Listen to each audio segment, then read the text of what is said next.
Hey everybody, welcome to BODS Mayhem Hour. I'm your host, John the Bod, aka the Bod Father, and as always, I bring you guys awesome interviews. And it is an honor and privilege to have Mr. Christopher Volz, the vocalist of Flaw, back on the show. We're going to be talking about their new EP called United We Stand. This is a follow-up piece to the Divided We Fall album, and I can speak this, or say this, for a lot of us Flaw fans. Thank God we got some more music from these guys, and they're still around. So, Chris, welcome back to the show, my man. Hey, thanks a lot, man. It's great to be back. Now, this EP is going to be released September the 1st. This is on Pavement Entertainment. And, Chris, man, what's impressed you the most about this new EP, United We Stand? What's caught your eye about, if anything? I know there's some new tracks and 2 live tracks on here. Let's talk about it a little bit. Yeah, well, we basically, we're really happy with the outcome of this EP. It's not a full length. It's not an LP. There's only 6 tracks on it, 4 new songs and 2 live tracks, like you said. But our last full length came out about a year ago, and we're working on the new record, the new full length that's going to come out, early next year. But we wanted to keep people informed, and we want to keep people in tune to what we're doing. So we didn't want to let too much time pass in between records. Basically what this is it's a combination of the B-sides from Divided We Fall, songs that we weren't able to put on our last full length. We really just didn't want these songs to sit around and serve no purpose, sit around and collect dust. And, there's some work in there that we're extremely proud of. The songs are a little more mellow, a little softer than a lot of the stuff that we released on our last record, Divided We Fall. But, on the flip side of that, we wanted to show people that we're still staying true to what Flaw has always done. We've always covered, a wide range of styles of music, from heavy to soft, ballad to melodic, back to heavy. And so, we really feel like this new EP showcases all that. And, adding the live tracks to it too, we wanted to give people a feeling of how awesome the touring's been for us, over the past couple of years after, getting back together and coming back out, with a new record. And for people that may not have, come to a Flaw show, we wanted them to get a feeling of, what it's like to be there. And so we're just really, really happy about it. The response has been great. Producing wise on this EP, who actually produced this, or are you guys doing it all yourself? Well, most of it was done all ourselves. We did. The guy who produced our last full length, Divided We Fall, his name's Rick Landers. There's one song on there, Fall Into This, that he actually did produce. Originally, we were going to do a European release of Divided We Fall that has an extra song on it, but that ended up not going through. So once again, this song was sitting there just kind of collecting dust, and we're like, hey, dude, we gotta do something with this. We can't just, let these songs go to waste.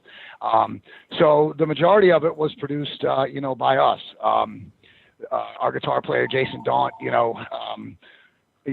knows a lot about the technological side of, production and recording. And then, I basically sat in, to help with mixes and, make sure levels were all good. But, so it's probably 90% self-produced.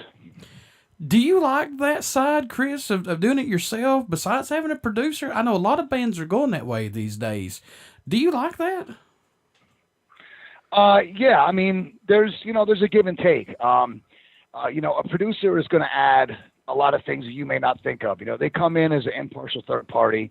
As a musician, and after having worked with a lot of these songs for, months and months, a lot of times there may be things that you miss, or there may be things that you are a little too biased about, where an outside producer can come in and kind of put things into a different perspective.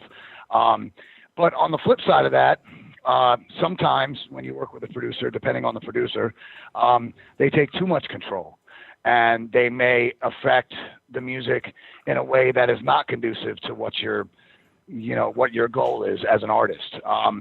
So I think it's a give and take. I mean, when we first started out, way back in the early 2000s when we signed our first record deal, it was extremely important for us to get with a good producer because we were still learning about that whole process. We were babies to that.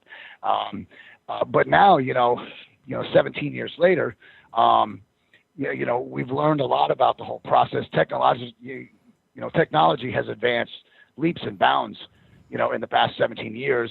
What you once had to go into, a several $100,000 studio to achieve, you can now do yourself. With the different programs that are out there and with the way that Pro Tools has advanced, all the recording software and the digital audio workstations and all that stuff. So, we really do like being hands-on. That doesn't mean that we're going to self-produce every single thing we do for the rest of our career. But we're a lot more picky about the producers we do work with if we work with one. So I think there's a give and take there. A lot of bands are doing that themselves now. Some of it pays off, some of it doesn't. I think it's different for every artist. Personally for us, like I said, since we've learned so much, over the past almost 20 years, we're much more hands-on. So yeah, we really enjoy that side of it. I want to talk about the new album, if we can, just a little bit here. How much do you guys have written on it, or let's talk about that a little bit. Okay, well, we've gotten really good at working on material while we're touring. As most Flaw fans know, we tour relentlessly, and this year alone we're on track for some 275 shows. So we've been working on new stuff while we're on tour. We've been working on new stuff while we're on breaks in between tours. We're about halfway done with the writing process for the new record. We look to hopefully have it completely finished by the end of the year, and then, go in fresh at the beginning of the year into studio and, knock the songs out and hopefully have the album ready to go and, ready to hit the streets, I'd say by maybe April of next year. In your own opinion, Chris, how much growth musically have you seen yourself and the band go through up to the release of the previous album plus working on this new one? Well, I think we've, it's a night and day difference. Everything happened kind of quick for us, when we signed our first major label deal back in 2000. We kind of got swept off our feet by the whole thing. This was, we'd worked so hard and so long for it. But when it happens fast. And so that kind of, puts you sometimes in a position where, we weren't completely aware of all the pieces of the puzzle around us that were actually working. I have to be honest, also going into debt, we were over $1 million in debt to our record label before we even realized we were in debt. Jeez. And that's really, really hard to come back from, if not impossible. Damn. That's what happens to a lot of bands. And so, we've learned a ton about the industry. We've learned a ton about, what it takes to succeed. Everybody's also grown up. We were really young back then, and I think we appreciate everything so much more now. I was just talking about this the other day. It's hard enough in this industry to put out 1 or 2 records and last, 5 or 6 years. Mm-hmm. It's even tougher to, be on our 4th, national and global, label release, and be 17 years into it. We're just extremely grateful, extremely blessed and appreciative to still be doing this, and that, our grassroots fans, stuck with us, and they still have faith in us. And so I think that, we've definitely, learned a lot about all facets of what it takes to, continue to be successful in this business. We're going to keep on kicking out songs as long as our fans want to hear them. Yeah, and you said it exactly, the pure truth right there. Bands are very lucky to get just that one album out and still continue to have a record label that will back you these days. Yeah, absolutely. The competition level now is so much, so much more intense than it was back in the day. And that's, partially due, to social media and to the, the internet explosion. But it's also due to, record labels. Back in the day, even before we got signed, back in the 80s and 90s, there were these programs called artist development deals, where major labels would see potential in a band, but not think they're quite there yet. So they would say, all right, we're going to put this amount of money into you. We're going to put you with a producer, put you in a studio, help you work on these songs. And then let's revisit everything in 6 months and let's see where you stand. Bands were getting signed to 2 and 3 and 4 album, record deals. Now there is no artist development. The labels are really just worried about, especially major labels, not so much indie labels. They're worried about a quick turnaround, and, they'll sign a band for one song and have no intention of them putting out another record. So everything is much, much different now. Some pros, some cons, but like any business, you got to roll with the punches, you got to improvise, and you got to adapt. And, if you can't grab a hold and make the best out of the situation, then you're in the wrong line of work. Yeah, very, very true, my friend. Very true. Now, do you guys do anything differently during the writing and recording process to keep your guys' minds open and fresh, to stay focused and not make the music stale? Because I know a lot of bands will do that sometimes from time to time, and that happens. But do you guys do anything differently? No, I mean, we've really kind of stuck to the same formula that's always worked for us. Yeah. Right. One person brings an idea to the table, and then we bounce that idea off of everybody. Everybody has an equal say and share. Everybody can bring, their ideas to the table. We see what works and what doesn't. If it works, we use it. If it doesn't, we throw it out. We don't really have one set way we do things. We have songs where I wrote the lyrics based around the music, and then we have songs where we wrote the music based around my lyrics. We just really honestly try to stay true, to ourselves and to, the direction that we want to go in, the style that we want to play, the messages and the meanings that we want to convey.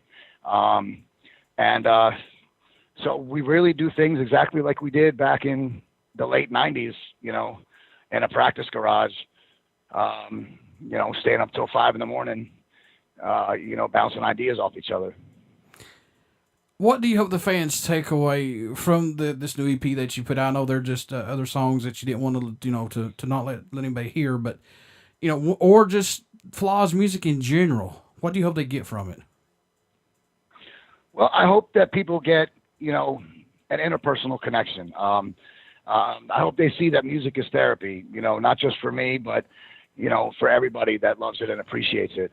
That songs can, remind you of a time that was good or bad, but still have a positive outcome. That's what I always try to do with my lyrics. With this new EP, I hope that, people really see that we're staying true to our style, that, we didn't just go all heavy or all soft. We did go a little bit lighter on these songs on this EP just to kind of prove a point that, we're still playing, songs that are mosh pit songs, that are just balls out heavy front to back. And then we also have ballads that can be played on pop radio stations. But as a whole, I think, I want, people, our friends, our fans, our family to know that, we're all one, and that, if you can take something away from anything that we've written or any of my lyrics that can help you, then I've done my job. Basically that music is the one thing that bridges all gaps.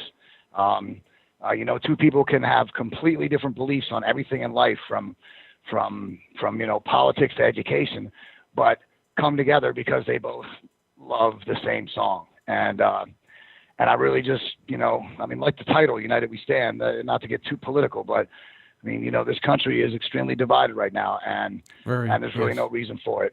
And I want everybody to just come together and realize that, we're all Americans, and, we all have a place here, and we're all important. And, maybe we can come together around music. Yep. Exactly. I mean, you hit the nail on the head right there, man. Music is so much a great therapy tool. I can't tell you how much it's helped me out before. You know, have a bad day Yeah, at me too. work or bad family experience, and just put on some good music and just go away for a couple hours. It's Yep. it's good. It's good stuff, man. Just there's all there is to it. It's it's definitely probably the healthiest addiction that there is out there. You got that right. That is for damn sure. Uh, so for the folks that have not got to see Flaw yet live, Chris, what can they expect at a show from you guys? Well, basically a lot of energy, a lot of activity, a lot of interaction with the crowd. We're not the kind of band that hides backstage, comes out, plays a show, and then goes right backstage. We hang out by the merch table. We like to meet everybody. During our set, our live show is, very energetic. We love for the fans to sing along. I encourage that. And it's really just a really good time. Everybody at Flaw shows is more like one big family. It's not so much a concert. It's almost like a, family gathering. And everybody's on the same page. Everybody has a great time. And if you get the chance, you should definitely come out and see us play. Now, you talked about social media just a little bit ago, but we are in the digital era, and there's no way of getting around it. But do you like this, Chris, of recording albums and plus social media of getting stuff out quicker to folks? Yeah, I mean, I definitely think, it's a huge benefit. Back in the day, you had to beat the streets. We had to show up in the town we were playing in and, try to, staple gun, concert flyers to telephone poles and, Yes, sir. like beat the doors down at the radio station and try to get some airtime to announce our show. And now, you can advertise an entire show from the luxury of your laptop, sitting at home. Mm-hmm. Not just that, but, the outlets like YouTube and like Facebook to get videos out. There are some negatives, but I think you have to embrace it because, everything, technology is going to continue to advance and to improve. And, in a digital age, like you were saying, if you can't really learn to use it and adapt, and overcome whatever, differences you have with it, if you can learn to embrace it and use it to your advantage, then you're going to stick around. If you decide to kind of shun against it and ignore it as a whole, then, you're not really going to go anywhere, unfortunately. So, I mean, we've definitely embraced it. And, our online community is, huge. That we have the Flaw family on Facebook, which has over 3,000 members of people that are active on a daily basis in, the Flaw world and what we're doing and, our touring and all that stuff. So, we've really embraced it, and I think you have to in this day and age. Yep, I'm part of the Flaw family Facebook too, so. Hell yeah. So is there a country or region that stands out to you, man, that surprised you of the support that you guys get? Well, of course, we love this country the best. We have done a good amount of touring overseas. We hit Germany, Ireland, France, Belgium, Holland. I'm probably forgetting a few, but we had a great time in Germany. Ireland was, also amazing. I don't think that there's just one country that kind of stands out, besides here at home. We would, going overseas is fun, but honestly, we'd be happy just touring the United States for the rest of our career. It keeps us in tune with, our entire fan base here. We get to see what's going on all over the country. We tour about 9 months out of the year. So we're, in a different city, every other day pretty much. We just love, the personal interaction with our fans and seeing how, things are going in different regions and and you know, trying to spread hope and positivity, you know, everywhere we possibly can. So I can't wait, you know, to get back down to Texas, to get down to the Houston area just to, you know, to say hi to some friends and to, you know, spread some hope and love and support down there. See, man, that's what I like about you guys. It's not all about Flaw. It's about everybody with Flaw, you know, the fans included. That's what I like. And Absolutely. And you guys taking, shit, man, 10 minutes out of your time to talk to these folks. You talk about a memory for these fans to come back even more, you know? Yeah, I mean, we definitely, you know, without our fans, we wouldn't be here. True. And, I mean, you know, I can't tell you, you know, how many times I've had someone come up and you know, tell me all the positive ways that my lyrics has affected them and you know, songs that they've related to. I mean, you know, that's what it's all about. You know, we're no different than anybody else. You know, we're lucky and we're blessed, and we feel honored to do something that we love to do for a living, but that makes us no different than anybody else. And, you know, we want to show people that, and, you know, that we're all, you know, the same, we're all on the same boat, we're all on the same team. And, you know, it's just, you know, that's great for us. We love going out and interacting with people and hanging out with the fans. I mean, I know that, you know, you just said it about the, you know, how your music affects people, but do you ever get taken back by that? Like, you know, somebody comes and tells you that, you know, your music has pulled them through a tough time or overcome obstacles or just get away from the everyday bullshit. I know you guys are a huge supporter of the military. So let's talk about this a little bit. Absolutely. You know, does that take you back, like floor you a little bit, man?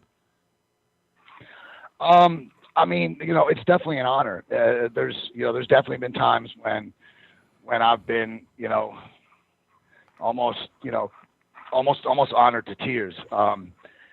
You know, I just recently received a flag, a gift from a Flaw family member who's currently serving in the Air Force right now over in Afghanistan, and he wanted to find a way to say thank you back, and he works on the unmanned drones, and every time a drone goes up for a mission, they fold up a U.S. flag and they put the flag on board the drone. And this year on my birthday, he actually got the flag that flew in the mission on that drone that day. And he, you know, mailed it to me back here in the United States with, you know, with a certificate, you know, with my name on it and everything. And that, you know, things like that, you know, I actually broke down in tears when I received it because, you know, as you know, we're extremely supportive of the military, but I think a lot of people forget, you know, so many times that, you know, if we're not out there bringing the fight to our enemies, then they're bringing the fight to our soil. Yes, sir. And, you know, that's inevitable. And, you know, these guys are out there risking their lives downrange, you know, every single day, you know, to protect what they hold dear back here. And for me to even be thought of and to receive a gift from somebody who is, you know, putting his life on the line to protect me and my freedoms, it's just, I mean, there's no words for it.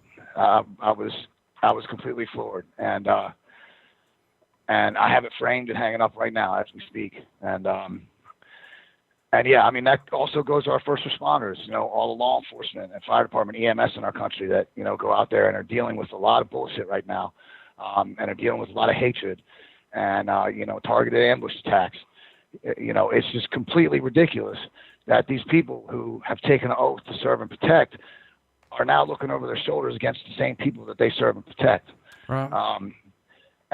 You know, that's just, you know, it's unacceptable. And anything that I could do, you know, to help, you know, my brothers and sisters that, you know, in public service, whether it's military or first responders, you know, I try to do everything I can, be as vocal as possible about my support.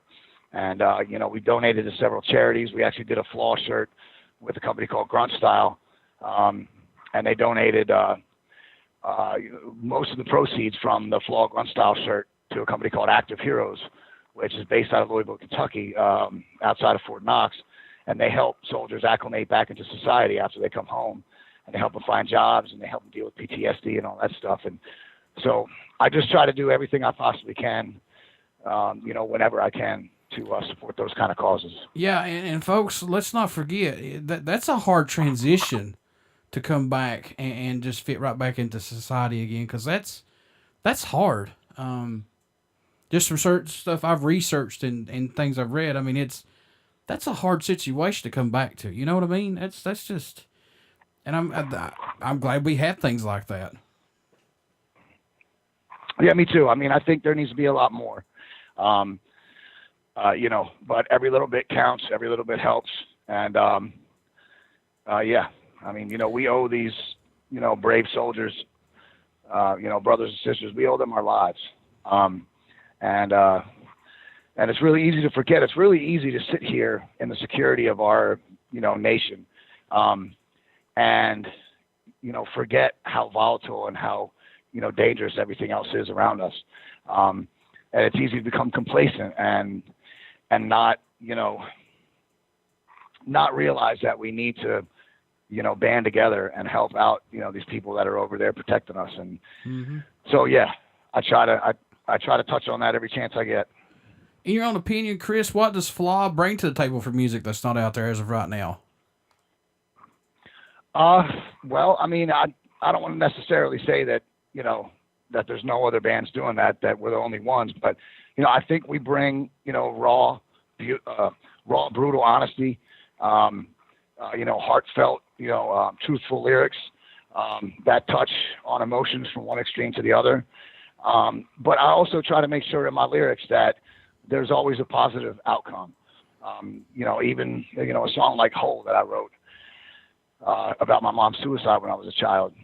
I write about how devastated I was, but towards the end of the song, I also talk about having hope, because you can't dwell on you just can't dwell on negativity. There always is a light at the end of the tunnel, like I've said before. So yeah, I think that Flaw as a whole just brings raw emotion, brutal honesty, and with a touch of hope. What made you want to become a musician, Chris? What was that spark for you that said, that's what I want to do right there? Well, I mean, I've always loved music ever since I was a kid. I didn't really actually start to feel like it could be a worthy career until my mid-teen years, when I started playing in bands and started playing shows out. Actually, it wasn't until my later teen years that it became more of a reality.